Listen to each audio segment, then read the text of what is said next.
51 لوگ وہاں پر گئے ہیں، یہ تمام ایک ہی جگہ پر کام کر رہے ہیں یا ٹیم وہاں پر جا کے لوگ سکیٹرڈ ہو گئے ہیں مختلف جگہوں پر جہاں زیادہ ضرورت ہے، سو وہاں پر گروپس کی شکل میں کام کر رہے ہیں؟ دیکھیں، پہلے تو اس بات کو بہت اچھی طرح سمجھ لیں کہ جس علاقے میں ڈیزاسٹر آتا ہے تو وہاں کی کمیونیکیشن، وہاں کا انفراسٹرکچر اور وہاں کی جو فلو آف انفارمیشن ہے وہ بہت سلو ہوتا ہے. سلو ہو جاتی ہے. ہماری ایگزیکٹلی. ٹیم جو 51 لوگوں کے اوپر مشتمل ہے، اس میں مختلف اسکواڈ ہے، ریسکیو کے اسکواڈ ہے، میڈیکل کے ہیں، سرچ کے ہیں، کوآرڈینیشن کے ہیں، اور اس ٹیم کو ڈیوائڈ کیا گیا ہے مختلف سیکٹر کے اندر، اور یہ ٹیم مختلف سیکٹر میں مختلف ایریاز میں کام کر رہی ہے. اور اس وقت جو پاکستان ریسکیو ٹیم ہے یہ آدیمان ایک علاقہ ہے، وہاں کا جو مین علاقہ ہے جہاں پہ سب سے زیادہ تباہی ہوئی ہے، جو 10 صوبے ہیں ان میں سے ایک زیادہ افیکٹ ہوا ہے، تو زیادہ جو ٹیمیں ہیں جو زیادہ باہر سے امداد گئی ہے وہ انہی جگہ پہ گئی ہے جہاں پہ بلڈنگ کلیپس زیادہ ہے. اور دوسری بات یہ بات سمجھے کہ یہ جو انٹرنیشنل رسپانس کی ٹیمیں ہیں ان کی جو بیسک رسپانسبلٹی ہے یہ زندہ لوگوں کو باہر نکالنا ہے. جیسے میں آپ کو کل بتاؤں کہ کل ایک شخص تھے، ان کا نام نجیب تھا، اور نجیب کو 48 گھنٹے کے بعد Pakistan urban search and rescue team نے وہاں سے زندہ ریسکیو کیا. اور رات لیٹ نائٹ تک جو میرے پاس خبریں آ رہی تھی، نور فاطمہ جو ان کی مسز تھی، ان کی عمر تقریباً 30 ایئرز ہے، ان کی ایک لیگ جو تھی وہ ابھی تک پھنسی ہوئی تھی مڈ نائٹ تک. تو ریسکیو ٹیم کا یہ سیکٹر جو اس ایریا میں کام کر رہا تھا، ان کی بھرپور کوشش تھی کہ ہم اس فیمیل کو زندہ ریسکیو کر سکیں. ہمارے پاس وہاں سے انفارمیشن اس طرح سے نہیں آ رہی، لیکن یہ میں آپ کو بات بتاؤں کہ یہ جو ٹیم ہے یہ مختلف سیکٹر میں ان جگہوں پہ کام کر رہی ہے جہاں پہ زندگی کی امید ہے. مطلب ڈیبریز کو اٹھانا، وہاں سے ڈیڈ باڈیز کو نکالنا، یہ لاسٹ پرائیورٹی ہے. تو انٹرنیشنل جو رسپانس کی جتنی پروفیشنل ٹیمیں ہیں یہ اپنے اسمارٹ ٹول کے ساتھ، K9 کے ساتھ، سرچ ٹیم کے ساتھ لگا کے ان زندہ انسانوں کو نکال رہے ہیں. تو اس ٹیم کا یہ کریڈٹ ہے. بلکہ کل ہم یہ دیکھ رہے تھے کہ ترک ٹی وی نے بھی پاکستان ریسکیو آپریشن کو لائیو کوریج دی جب ہم نے وہاں سے ایک زندہ شخص کو نکالا. تو یہ بحثیت پاکستانی بھی ہمارے لیے ایک پراؤڈ کا مومنٹ ہے کہ ہم اپنے ترک بھائیوں کی اس مشکل گھڑی میں ان کے ساتھ کھڑے ہیں. بالکل ٹھیک ہو گیا. اچھا فاروق صاحب، ایک اور بات آپ سے یہ جاننا چاہ رہی ہوں کہ یہ جو امدادی سامان یہاں سے بھجوایا گیا ہے، امدادی سامان میں کون کون سی ضروری چیزیں، اشیاء شامل ہیں؟ دیکھیں، اگر آپ ریسکیو کے پوائنٹ آف ویو سے بات کریں گے تو میں نے جیسے عرض کیا ہے، ہم اپنی تمام گیجٹس ہم شروع سے بات کر لیتے ہیں، جیسے ریسیپروکیٹنگ سا ہے، جیسے جو پریشر ٹولز ہوتے ہیں، کٹنگ کیسے کرتے ہیں، بلیچنگ کیسے کرتے ہیں، اور کنکریٹ کو کیسے کاٹتے ہیں، میٹلز کو کیسے کاٹتے ہیں، آئرن بار کو کیسے کاٹتے ہیں، شورنگ کیسے کی جاتی ہے، وہ تمام لیٹسٹ ایکوپمنٹ ہے جو ریسکیو اپنے ساتھ سرچ اینڈ ریسکیو کے لیے لے کے گئے ہیں. لائٹ لوکیٹرز ہیں اور تھرمل امیجز کیمراز ہیں اور کمیونیکیشن کے سمارٹ ڈیوائسز ہیں جن کو وہاں پہ آپریٹ کیا جاتا ہے کہ اگر وہاں پہ پہلے ہم ایک سمارٹ ٹول کال کرتے ہیں، اس کے ذریعے وہاں سے ہم کیب کو بھیجتے ہیں. مطلب یہ سارے کے سارے latest equipment Pakistan urban search and rescue team اپنے ساتھ لے کے گئی ہے. جہاں تک دوسری بات ہے، جو ان لوگوں کے لیے لائفلی ہوڈز ہیں، یعنی کہ کمبل ہیں، دوسری چیزیں، وہ ساری کی ساری چیزیں گورنمنٹ آف پاکستان کا ایک علیحدہ مشن ہے جو ان کو لے کے گئے ہیں. لیکن جہاں تک سرچ اینڈ ریسکیو کی بات ہے، وہ سارے کے سارے بیسک ٹولز، ایون یہ جو ٹیم گئی ہے ان کی جو ڈائٹ اور ان کی جو سٹنگ چیزیں ہیں، یعنی ہم نے یہاں سے پورا مکمل پیکیج گورنمنٹ آف پاکستان نے ریسکیو 1122 کی صورت میں وہاں پہ بھیجا ہے. ان کے کھانے پینے کی چیزیں، ان کی رہنے کی چیزیں، انہوں نے جہاں جانا ہے، جہاں بیٹھنا ہے، جہاں اٹھنا ہے، ایک ایک چیز میں یہ سیلف سفیشینٹ ہے تاکہ اس ڈیزاسٹر کے ایریے میں جا کے ہماری ٹیم ان کے اوپر بوجھ نہ بنے. ایگزیکٹلی، یہ بہت اچھی بات ہے کہ ٹیم کو بوجھ نہیں بننا چاہیے. اپنی ٹیموں کے ساتھ ریسکیو کریں.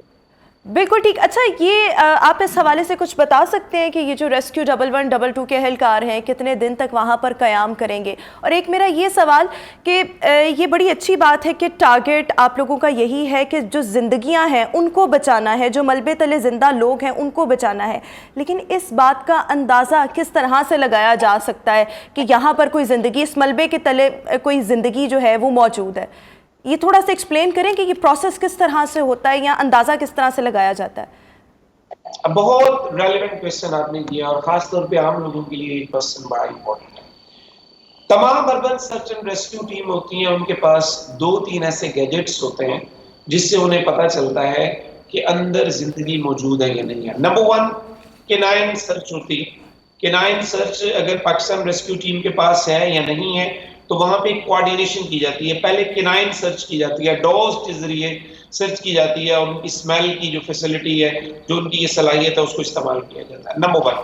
نمبر 2 لائف لوکیٹرز ہوتے ہیں. الحمدللہ پاکستان ریسکیو ٹیم کے پاس وہ لائف لوکیٹر موجود ہے جو ڈیبریز کے نیچے سے یہ جان سکتے ہیں کہ اس ڈیبریز کے نیچے کوئی زندہ انسان موجود ہے. اس کے بعد اگلا جو مرحلہ آتا ہے کہ اس کو ہم کہتے ہیں تھرمل امیجز کیمراز. اگر وہاں پہ ایک انسان جو ہوتا ہے اس کا جو باڈی ٹمپریچر ہے وہ ڈیفرنٹ ہوتا ہے زندہ انسان کا, اور ایک مردہ انسان کا جو باڈی ٹمپریچر ہوتا ہے وہ ڈیفرنٹ ہوتا ہے. ایک ہیومن کا باڈی ٹمپریچر اور ہے اور ایک اینیمل کا باڈی ٹمپریچر اور ہے.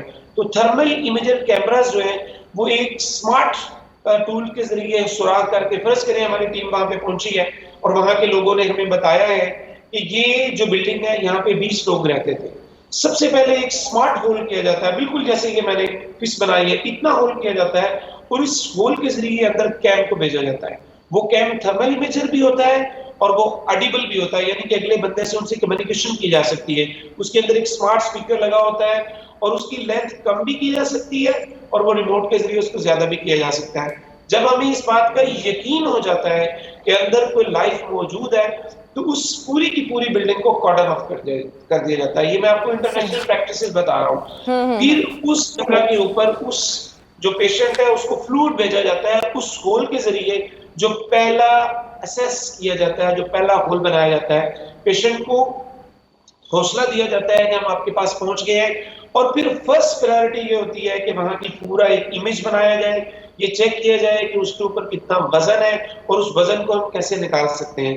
اس کے بعد نیکسٹ ٹیکنیک یہ ہوتی ہے کہ اس کنکریٹ کو ٹرائی اینگل میں کاٹا جاتا ہے. جو کنکریٹ ہے, جو لوہے کے بار ہیں, ان کو ٹرائی اینگل میں کاٹا جاتا ہے, اور جو ریسکیو ٹیمز آگے جاتی ہیں وہاں پہ آرٹیفیشل شورنگ کی جاتی ہے.